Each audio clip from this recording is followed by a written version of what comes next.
మొన్ననే ఎలక్షన్ల ఫలితాలతోని దేశమంతా మస్తు అంటే మస్తు టెన్షన్ పడ్డారు జనాలు. మొత్తానికి ఆంధ్రప్రదేశ్లో సుత సైకిల్ గుర్తు పార్టీ, గిలాస పార్టీ, కమలం పార్టీ కూటమినే గెలిచింది కదా. గసార్లు సుత నిన్న అంగరంగ వైభవంగా ప్రమాణ స్వీకారం చేసిర్రు. అట్లనే తెలంగాణ ఎమ్మెల్సీగా చేగుర్తు పార్టీ నుండి గెలిచిన తీన్మార్ మల్లన్న అలియస్ చింతపండు నవీన్ అన్న సుత ఇయాల ప్రమాణ స్వీకారం చేసిండుల్లా. ఓసారిగా ముచ్చట్లు అరుచుకొని వద్దామా? చెలో ఇక.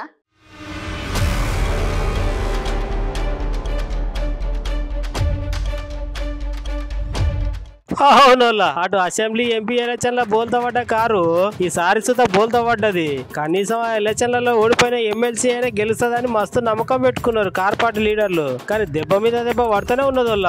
అటు కేసీఆర్ సార్ కు కార్ పార్టీకి వరంగల్, ఖమ్మం, నల్గొండ జిల్లాలలో ఎమ్మెల్సీ ఉప ఎన్నికల్లో హస్తం పార్టీ నుండి చింతపండు నవీన్ అన్న కార్ పార్టీ అభ్యర్థి రాకేష్ రెడ్డి అన్న మీద గెలిచిండు. ఇక నువ్వా నేను అన్నట్టు జరిగిన కౌంటింగ్ లా ఆఖరికి ఈసారి సుత చేయ పార్టీదే పైసే అయింది. ఇక అన్న ఇవాళ ఎమ్మెల్సీగా ప్రమాణ స్వీకారం శాసన మండలి సభ్యుడిగా గౌరవ చైర్మన్ గారి సమక్షంలో ప్రమాణం చేయడం జరిగింది.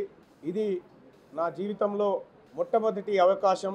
నేను ఇప్పటివరకు ఈ చిన్న వార్డు మెంబర్గా కూడా చేయలేదు. మొదటిసారిగా శాసన మండలి సభ్యుడిగా పట్టభద్రులందరూ నన్ను ఆశీర్వదించి ఇక్కడికి పంపించడం, వాళ్ళందరి ఆశయాలను నిలబెట్టడం కోసం వారి ప్రతినిధిగా ఇక్కడ శాసన మండలిలో వారి మనిషిగా నేను రిప్రజెంట్ చేయబోతున్నందుకు అవకాశం కల్పించిన వాళ్ళందరికీ ధన్యవాదాలు. అలాగే తెలంగాణ రాష్ట్ర ప్రభుత్వం, ముఖ్యంగా మా గౌరవ ముఖ్యమంత్రి రేవంత్ రెడ్డి గారు, అలాగే AICC general secretary and incharge Deepa Das Munshi గారు, మా గౌరవ ఉప ముఖ్యమంత్రి వర్యులు మరియు మంత్రులు, ఎమ్మెల్యేలు, ఎమ్మెల్సీలు, పిసిసి కమిటీలు, డిసిసిలు, మరీ ముఖ్యంగా కాంగ్రెస్ పార్టీ కార్యకర్తలు అందరూ కూడా, ఇండియా కూటమిలో ఉన్నటువంటి సిపిఎం, సిపిఐ, తెలంగాణ జనసమితి, వివిధ ఉద్యోగ ఉపాధ్యాయ కుల సంఘాలు, జర్నలిస్టు సోదరులు